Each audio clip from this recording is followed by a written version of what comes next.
안녕하십니까, 권자입니다. 지난 시간에는 우리가 LG 시네빔 PU700R의 언박싱과 외관을 살펴봤었죠. 네, 오늘은 세 번째 시간으로 PU700R의 메뉴와 성능을 한번 체크해 보도록 하겠습니다. 먼저 메뉴인데요. 모든 메뉴를 다 보실 필요는 없을 것 같고 주요한 메뉴들만 몇 개 살펴보도록 하겠습니다. 이게 홈 화면입니다. 어떤 느낌이 드세요? 별로 좋은 UI 같지 않습니다.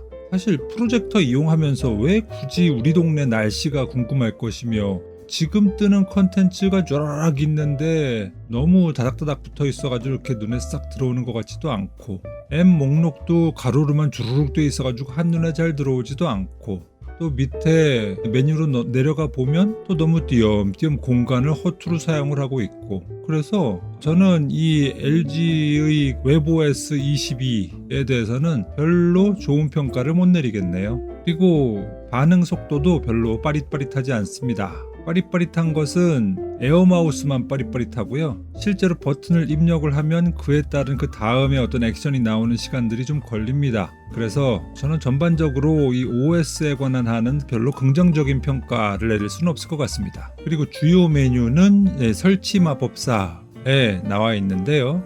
이 중에서도 우리가 관심이 가는 것은 키스톤이 되겠죠. 화면 맞춤이라는 메뉴이고요.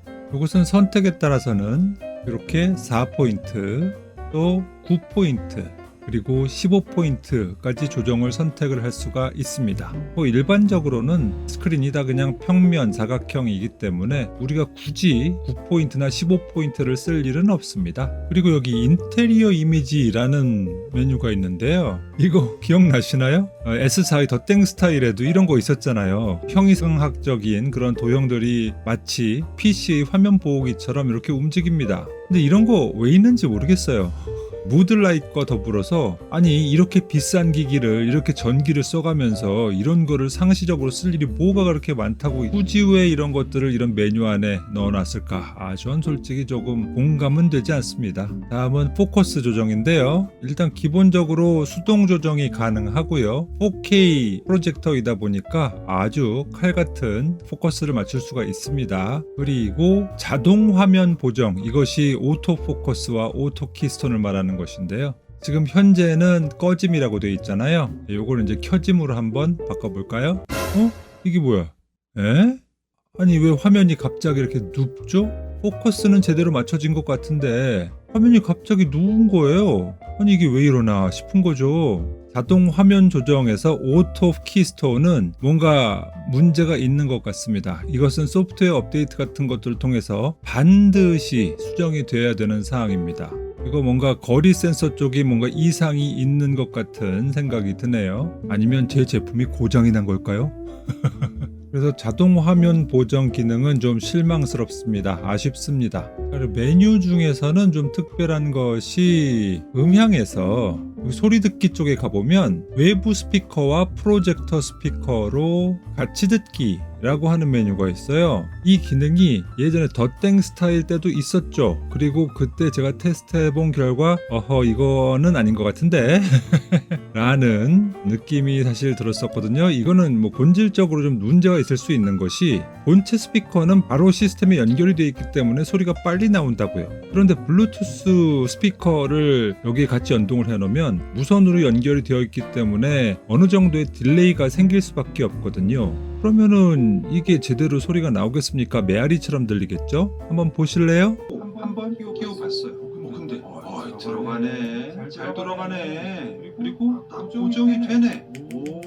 자, 여기서 한 스텝 더 나가보는 거예요. 네, 이거 보세요. 이렇게 딜레이가 생겨요. 하지만 PU700R에는 이것을 극복할 만한 좋은 솔루션이 적용이 돼 있죠. 바로 프로젝터 스피커와 블루투스 스피커의 싱크를 맞추는 기능이 탑재가 되어 있습니다. 그래서 이것을 적용을 하게 되면 프로젝터 스피커와 블루투스 스피커 간의 딜레이를 없앨 수가 있습니다. 그래서 자연스러운 플레이가 가능하게 되는 것이죠. LG 시네빔 PU700R의 언박싱 그리고 외관을 살펴보도록 하겠습니다.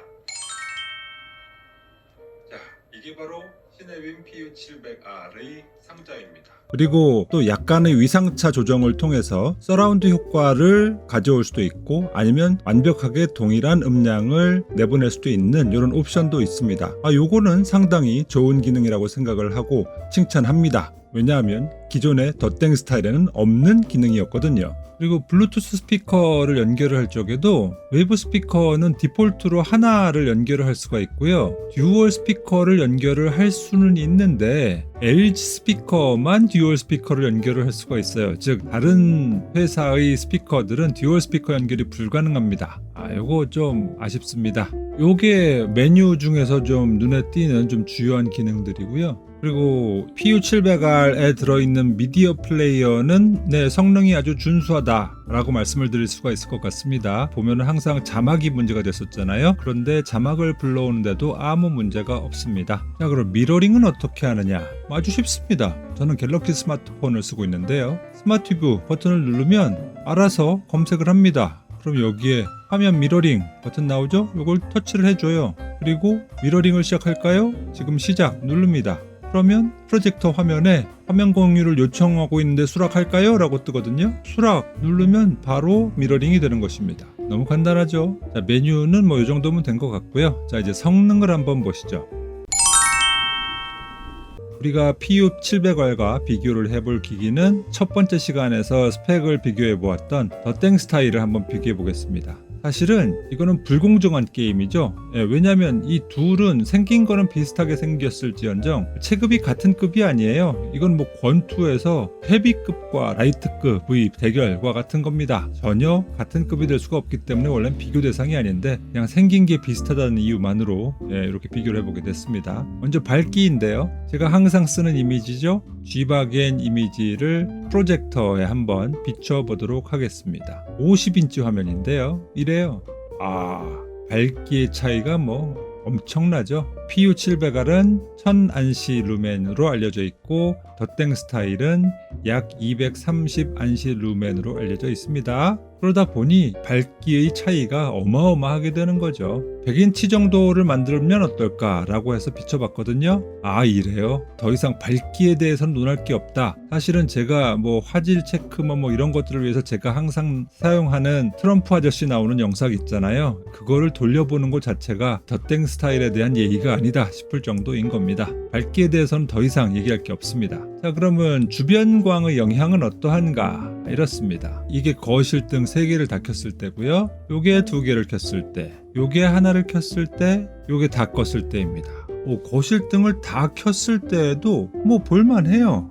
물론 마치 TV같이 이렇게 쨍하고 또렷하게 이렇게 보여줄 수는 없지만 영상을 충분히 보는 데는 지장은 없는 수준입니다. 하지만 저라면 굳이 거실등이 필요하다면 하나 정도만 켜고 사용을 할 것 같습니다. 그래도 어쨌든 1000안시 루멘이기 때문에 그 밝기는 상당하다라고 말씀을 드릴 수 있겠고, 나중에 기회가 되면 이 1000안시 루멘이 다른 프로젝터와 비교해 볼 적에 어느 정도의 위치인가도 알려드릴 날이 올 겁니다. 이미 저는 관시 루멘 테스트를 다 마쳤거든요.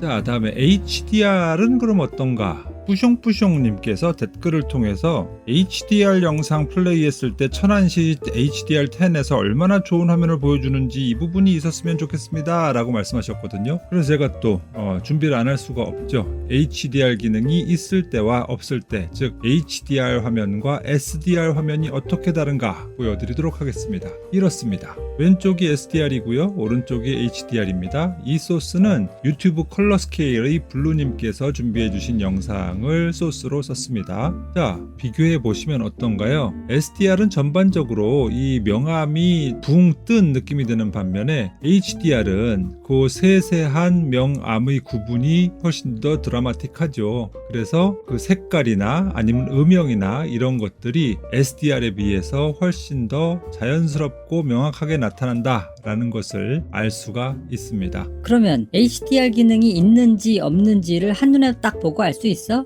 솔직히 저는 막눈이라서 잘 모르겠어요. 저는 이걸 따로따로 찍은 거잖아요. 근데 막상 찍을 적에는 SDR 화면이랑 HDR 화면이랑 뭐 우와 할 정도로 드라마틱한 그런 차이를 잘 모르겠더라고요. 이렇게 나중에 영상을 찍고 나서 편집을 해보니까 좀 다르긴 다르구나, 좀 낫구나 정도의 의미이지 HDR이 엄청나네 뭐 볼 때부터 이렇게 느낀 건 아닙니다. 그래서 혹시라도 자신의 프로젝터가 HDR 기능을 지원하지 않는다라고 하더라도 크게 아쉬워하거나 억울해하실 필요는 없을 것 같습니다. 자, 그럼 해상도는 어떠냐? 아까 전에 보여드렸던 이 G바겐 화면을 가지고 바로 이 부분을 크롭을 해서 PU700R과 덧땡 스타일의 화면을 비교해 보도록 하겠습니다. 아시다시피 PU700R은 4K 그리고 덧땡 스타일의 해상도는 FHD 1080p 해상도인 거잖아요. 결과는 이렇습니다. 밝기는 이미 살펴봤으니까 뭐 이렇게 유념해서 보실 필요 없고요. 이미지의 구현 밀도를 보시면 되는데요.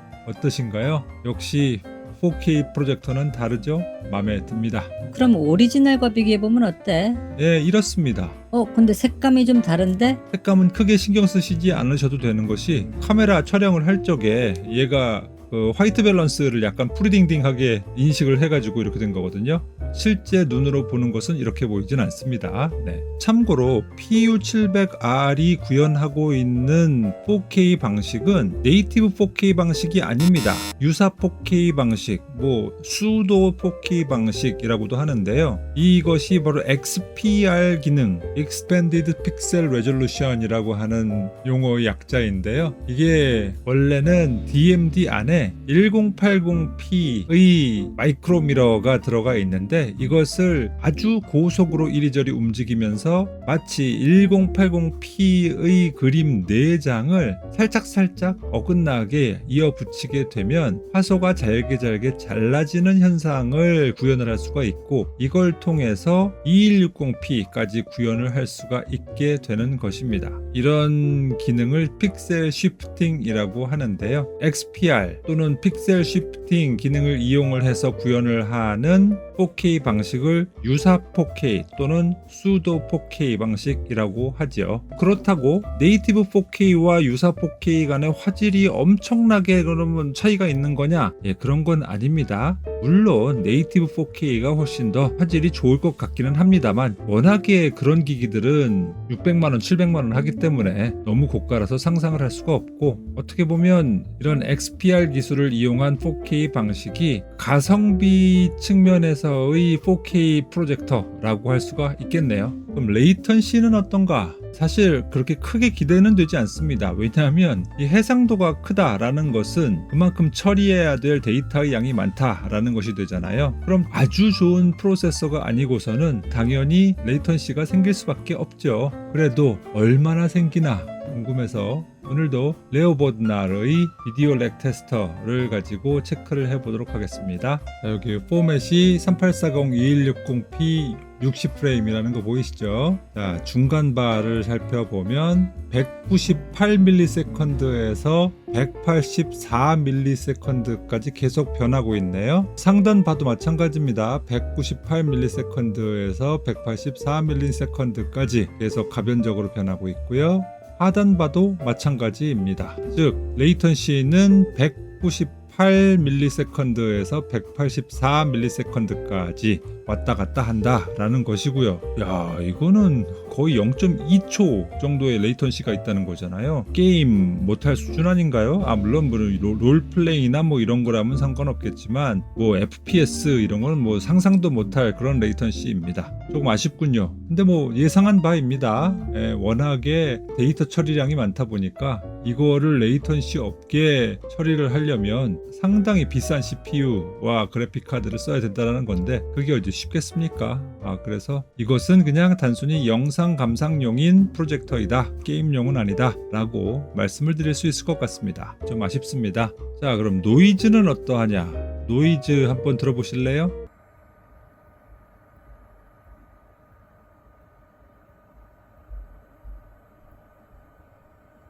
예, 요게 102구에서 10cm 정도 떨어진 거리에서 촬영을 한 모습인데요. 어떻습니까? 이 정도면 상당히 조용한 겁니다. 거의 뭐 들리지 않는다라고 해도 과언이 아니에요. 영상을 시청하는데 노이즈가 전혀 방해를 하지 않습니다. 아주 굿입니다. 그럼 사운드는 어떠냐? 또 비교해 봐야죠. PU700R과 더 땡스타일을 한번 비교해 보도록 하겠습니다.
어떻습니까? 저는 이거 듣고 나서 한동안 할 말을 잊었습니다. 이래도 되는 건가? 싶은 생각이 들더라고요. 아니 4K 프로젝터이고 그 가격대도 시판가를 189만 원인가로 정했다고 제가 알고 있는데 189만 원짜리 프로젝터의 소리가 이렇다고요? 이거는 문제가 있죠. 그래서 사은품으로 사운드바를 나눠준 것인가요? 너무하네요. 이 소리는 제가 아까 전에 연결했었던 레벨박스 슬림 아주 평범한 블루투스 스피커보다도 못한 소리입니다. 너무 취약하네요, 사운드가. 반면에 훨씬 더 해상도도 낮고 밝기도 낮고 가격도 낮은 더 땡스타일이 소리는 훨씬 좋습니다. 영상에 공을 들인 만큼 무드 라이팅이니 인테리어 이미지니 이런 거 신경 쓸 때 스피커에 훨씬 더 신경을 썼어야 했습니다. 기본기가 안 돼 있는 프로젝터라고 밖에 말할 수가 없겠네요. 많이 안타까웠습니다. 그리고 여기서 우리가 생각해 봐야 되는 건 그냥 스피커의 퀄리티가 좋지 않다라는 것도 있지만 사실은 스피커의 위치도 문제가 좀 있는 겁니다. 왜냐? 이거 보세요. 스피커가 본체의 밑에 달려 있다 보니까 그 소리가 아래 그 무드라이트이 들어있는 그 받침대와 바로 부딪히게 됩니다. 스피커가 좋더라도 그 소리가 제대로 퍼질 수 있는 구조가 아니라는 거죠. 즉 스피커의 위치 자체가 구조적으로 핸디캡을 가지고 있는 구조라는 겁니다. 반면에 더 땡스타일 같은 경우에는 어떻습니까? 아예 스피커를 뒤로 빼버렸죠. 그러다 보니까 소리가 뒤로 쫙쫙 나갈 수 있고 또 벽에 부딪혀서 반향이 되어 오면서 좀 더 풍부하고 부드럽게 느껴질 수 있는 그런 요소들까지도 고려된 스피커임에 반해서 PU700R 같은 경우에는 소리가 나갈 수 있는 공간도 너무 협소하고 스피커 자체도 좋지 않고 이러다 보니까 소리 측면에서는 아주 안타깝습니다. 혹시 이 영상을 LG 분들이 보고 계시다면 이 말씀을 드리고 싶어요. 프로젝터는 커다란 화면을 투사하는 기기가 아니고요. 영상 경험을 제공을 하는 기기입니다. 그리고 그 영상 경험에는 좋은 화면뿐만 아니라 소리도 포함이 되는 개념입니다. 즉 아무리 화면이 크고 좋더라도 소리가 좋지 않으면 그 영상에 대한 긍정적인 체감을 할 수가 없다라는 얘기가 되는 것이죠. 그래서 화질이 올라가면 올라가는 만큼 음질도 올라가야 된다라는 것을 반드시 신경을 써주셨으면 좋겠습니다. 자, 여기까지가 성능 테스트입니다. 오늘은 이 정도로 정리를 하겠습니다. 오늘 쓴소리를 좀 했네요. 다음 시간에는 최종편입니다. LG 시네빔 PU700R의 장점, 단점, 그리고 거기에 따른 총평을 한번 해보도록 하겠습니다. 자, 오늘 영상 어떠셨습니까? PU700R의 적나라한 성능을 볼 수 있어서 좋았다. 메뉴에 대한 설명도 좋았다. 마지막 총평까지도 한번 보고 싶다 라고 생각하시는 분들은 구독, 좋아요, 알림 설정 부탁드리겠습니다. 저는 그럼 또 다음 시간에 찾아뵙도록 하겠습니다. 감사합니다. 누구냐 너? 감자